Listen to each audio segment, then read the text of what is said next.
Hi and welcome to Terry Talks Movies. This time around I've got a couple of movies that were sent to me by Umbrella Entertainment, and thanks to Umbrella for sending them as well, and congratulations to them for having their 20th anniversary flogging movies to the masses. A couple of these ones are deep cut movies. One's a classic science fiction horror film from 1940, and all of them are worth checking out for various reasons.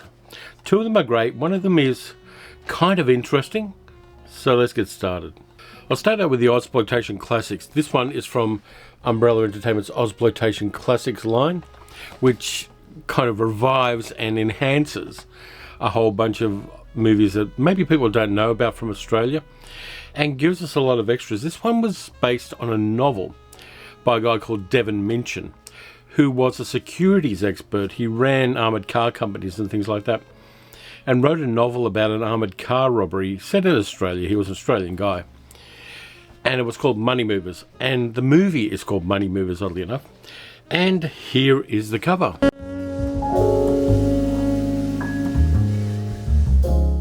This is a gutsy little film. It reminds me in some ways of the Italian crime dramas we got in the 1970s. This one's from 1978. And it's about an armoured car robbery, well actually a robbery on the counting house of an armoured car company where they count money and put it into pay packets and things like that, back when people used to get paid physical money in envelopes for their wages. It's a gutsy little movie. It's got a lot of people who were mostly known for doing Australian television at the time. It has Ed Devereaux in it. It's got Tony Bonner. It's got Terence Donovan, who was the father of Jason Donovan. If maybe English people who are fans of Neighbours know Jason Donovan. His father, Terence Donovan. Good actor, good singer. He did a couple of musicals as well, which is kind of interesting. It's also got a young Brian Brown in it, which is kind of interesting. I always like watching Brian Brown's early roles where he was learning the gig.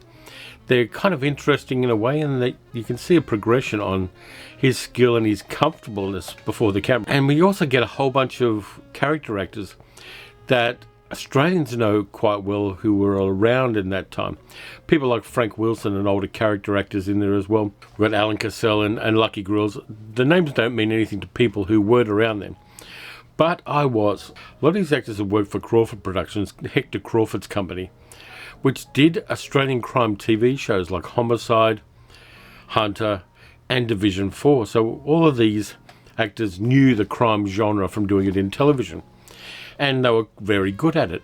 Now, one of the differences between Money Movers and the TV shows we got was the TV shows never showed much police corruption because they required the assistance of local police forces when they made these TV shows. However, Money Movers doesn't have that limitation. And the other really cool thing about this film, amongst the many, many cool things about this film, is it was directed by the same guy who directed Driving Miss Daisy. Bruce Beresford, good Australian director, did a whole bunch of things. Did some exploitation. We did the two Barry McKenzie movies, The Adventures of Barry McKenzie and Barry McKenzie Holds His Own. He also then went on to make kind of classier films, and the movie he made immediately before making this really gritty and hardcore crime drama was a thing called The Getting of Wisdom, which was a coming-of-age story about a young girl at the turn of the 20th century. And the one he made after this was a coming-of-age movie about a young boy and his father who was a tuna fisherman in South Australia, a movie called Bluefin, which has Hardy Kruger in it. But Money Movers is gutsy as hell, and it's got a uniquely Australian little torture device. Back in the 1960s and 1970s, it was used a lot by crime gangs in Australia. I kind of know this because my father was involved in a minor way with various criminal organisations at the time. If somebody didn't tell a gang of criminals what they wanted to know, they'd get the bolt cutters out and cut their toes off. It was known as toe cutting, and there's a nicely horrible and visceral toe cutting scene in this one where Terence Donovan, playing one of the guys who works for the armoured car company, needs to give out some information that he's not willing to be forthcoming with. Not for the faint of heart, that scene. It is done really, really well.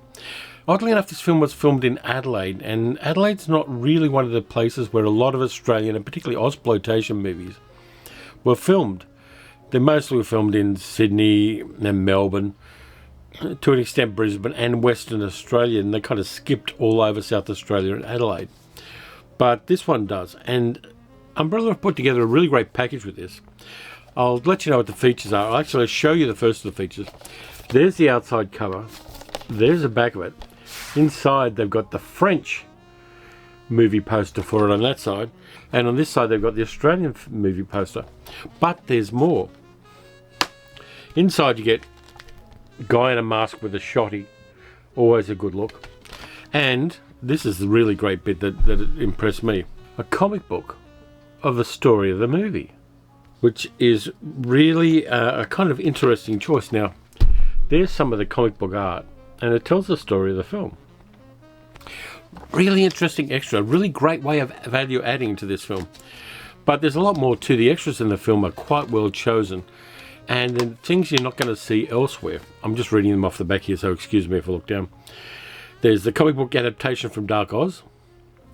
New 2022 roundtable discussion with director Bruce Beresford and cast members Terence Donovan, Tony Bonner, and it's moderated by Paul Harris, who's been a very long-term supporter of Australian film. Tony Bonner I've actually met a couple of times. He's quite an elderly guy now, and he lives around Manly in New South Wales. And if you wander around Manly for any reason, eventually you'll spot Tony Bonner walking down the streets, still in great shape for an older guy. And he did a whole bunch of films. He did a movie for Hammer. He was very well known for playing the helicopter pilot in Skippy the Bush Kangaroo. And he did a number of other films as well. And one of the odd things is, I actually found a copy of an album he made called Introducing Tony Bonner, where he sings. Not well. But leaving that aside, there's that round table on there. There's an interview with the producer Matt Carroll, 2004 making of featurette called Count Your Toes, with Bruce Beresford, Brian Brown, Terence Donovan, Tony Bonner, and Candy Raymond, who's one of the actresses in there. Bruce Beresford Aussie trailer collection, so there's a trailer collection of Bruce Beresford movies, stills and poster gallery, theatrical trailer, and the international trailer. Now, this one is region free. It's all regions. Have a look at this. There at the back is the little triangle of A, B, and C. So if you get this one, you will get a really nice package, but there's more. Not only is there this fantastic movie, but Umbrella have recreated a standard 13 by 30 inch Australian daybill poster of the film, which is incredibly cool. I collect daybill posters, so I'm going to put this one with my poster collection. In fact, I should probably do a video at some stage of my daybill movie collection posters. Let me know if you want to see that, because there's a few of them. Just to finalise on Money Movers, gutsy, gritty little film, wasn't well regarded at the time it came out, for the simple reason that Australian film was either doing wild exploitation films or very kind of nice films about the colonisation of Australia by white people, which looked at the history of that, and things like, around the same time you would have got edgier things like Chant of Jimmy Blacksmith and movies like that. But Money Movers kind of fell between the cracks of what people's expectations of an Australian film were at the time. I remember seeing it and liking it because it was gutsy and ballsy, and it kind of fitted nicely for me in a wider 1970s film context of blaxploitation films, drive-in exploitation films, and those Italian police films that came out around the same time. So it's very much an Australian rendition of that, and I like it. There aren't many movies made in Australia at the time like this. There are a couple of others, one set in prison called Stir with Brian Brown, but in general it wasn't really a kind of genre that was popular in Australia at the time. But this one's a great retrospective of this film and shows that we weren't just making movies about, you know, Mel Gibson on long roads and twee little people in upper middle class houses at the turn of the 20th century. We were making gritty, grounded crime dramas as well. And I'm really glad that Umbrella have put out a solid and well-featured disc of this. It should be in collection. If you enjoy Ozploitation, if you enjoy crime drama, Money Movers should be in your collection. Moving right along, we've got another one of Umbrella's retro horror double features. This is Volume 5. And I like this one because one of the films I really like a lot. I've got another Blu-ray version of it. But you can never have too many Blu-ray versions of some movies, though. Don't tell anybody else in this household that. She's going to watch this video. But this one is really great. And it's got two films. One's well-known and one's a deep-cut Universal film from the 1950s that few people have seen, to be honest with you. The first movie is from 1940 in wonderfully saturated Technicolor. Dr. Cyclops, with Albert Decker in it playing the titular character, Dr. Thorkel, who is in the jungles of Peru and has found a radioactive pit which enables him to create a machine that will shrink people down to be very small. A crew come to investigate and are shrunk down by Dr. Cyclops and have to act like Jason and the Argonauts did against the real Cyclops. Well, not the real Cyclops, the mythical Cyclops in Greek mythology. So it's a movie that's got a couple of layers to it there. And Albert Decker is really creepy in this. Yes, as a character who has been isolated for a long time. I've done a whole video about Dr. Cyclops, so I'll link that in the description of this video. But Dr. Cyclops I like a lot. The other movie is really kind of interesting. And it shows, for me at least, why some movies fail. It's a thing called Cult of the Cobra from 1955. Very much a cheapo Universal picture. It was from their B unit. And it stars Faith Demerge. It's got Richard Long in it, Marshall Thompson.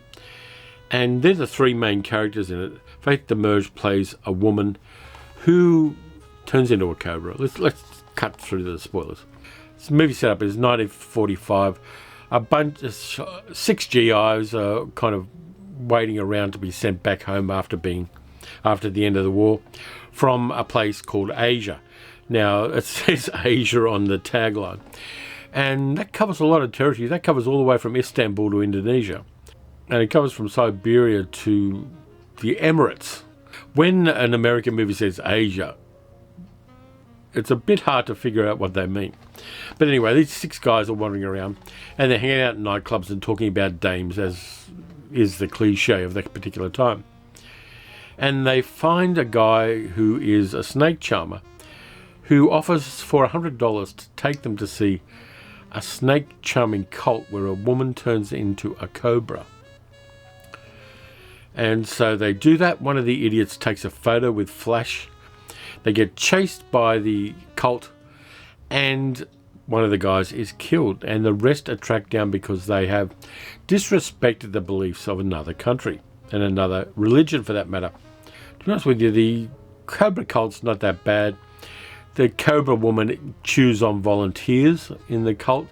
So these guys would have been better off just leaving things alone and going and watching a lady with a donkey or something. No, I shouldn't say that, but we're leaving that in. But so they go back to America, and one by one, they're tracked down and killed by Faith Demerge's character, who is a woman who turns into a cobra and wreaks revenge on the men who have invaded the cult and invaded their temple and disrespected their religion. This feels a lot like a movie that was supposed to be made 10 years before it was. It's got a 1945 feel. It was set in 1945, filmed in 1955, but it feels like it should have been filmed by Universal in 1945, if you know what I mean. It's got that lack of sophistication that a 1955 film shouldn't really have. And the interesting thing is that the casting is totally crap. They have Richard Long and Marshall Thompson as the 2 male protagonists who are in a love triangle with another character who is an actress. They're the least interesting of the actors in the ensemble. The other two of the other GIs are played by actors who are much, much better than Marshall Thompson and Richard Long. And those 2 actors being Jack Kelly, who was in the Maverick TV series playing James Garner's brother in Maverick. He's quite good in this one. He was also in Forbidden Planet, for that matter. And the other actor is David Jansen. Why the hell didn't they give David Jansen the lead? Whoever was the casting director for this film needs their head examined. Their head's probably dead by now, but really poor choices in the actors that they put in the lead roles. They should have put the secondary actors into the lead roles, and the movie might have had more energy than it does. It's not a great film, it's not a wonderful film, but it is kind of interesting if you like B pictures of that era. There are a whole bunch of them. Columbia Pictures did a whole bunch of them, which are really interesting, including Curse of the Undead with Michael Pate in it. This one's definitely a kind of B action picture, which is kind of the way you're going to treat it when you're watching this particular disc, because this is the A picture and this is the B picture. So watch Cult of the Cobra first, and then your main event is going to be Dr. Cyclops. That'd be the way I'd do it, because I've already watched Dr. Cyclops this year, so I didn't rewatch it. Love it. I like it a lot. This one's region B locked. I don't know whether it will play on a multi-region player, but I dearly love the fact that there are some really deep cuts getting into the retro horror double features that Umbrella are doing. I'm looking forward to seeing what they do in future with this particular sub-label, because it's a lot of fun to watch. It gives us a chance to have physical copies of movies that we wouldn't be able to get otherwise. And there's no streaming service in Australia that's showing old Universal horror films, for instance, at the moment. Shudder will show you new horror films, but none of the streaming services that are readily available here will show you old ones, apart from things like Tubi and Plex, which are beamed in from America. So it's good to be able to get these films and to double feature them. I mean, this is a disc and a product that respects double features and respects the idea of watching two movies back to back along similar lines, sitting down with the popcorn, having a little beverage with it and enjoying them. But there's more. If you buy this directly from Umbrella Entertainment rather than going through, say, JB Hi-Fi, you're going to get a bonus. And that bonus is, he said, scrambling around for it, you get a poster, which you can frame if you want to. I'm not going to frame it because I've got too many things on the wall already, but I like it. Dr. Cyclops poster. And on the other side, the poster for Cult of the Cobra. This is a bonus you won't get in the shops. You'll get this if you buy it directly from Umbrella Entertainment. And I like these little things. It's not much. It's not anything big. But it's something extra that you get for buying these particular movies directly from the source. It has a nostalgia of things, like the movie posters for both Money Movers and these two. Give us a nostalgia for a time when movie posters were the main way that we saw what was upcoming at a cinema. We'd see them outside the cinemas. In Australia here it was day bills. In fact, my local cinema would put their day bills up on a billboard down by the railway station at the bottom of the street.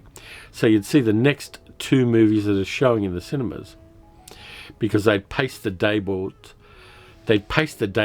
with paste directly onto a poster billboard, and people walking past going to and fro after getting off the train and going home from work or going to work would see what was upcoming at the cinema. And these kind of things are a kind of love letter to that nostalgia for previous ways of advertising movies.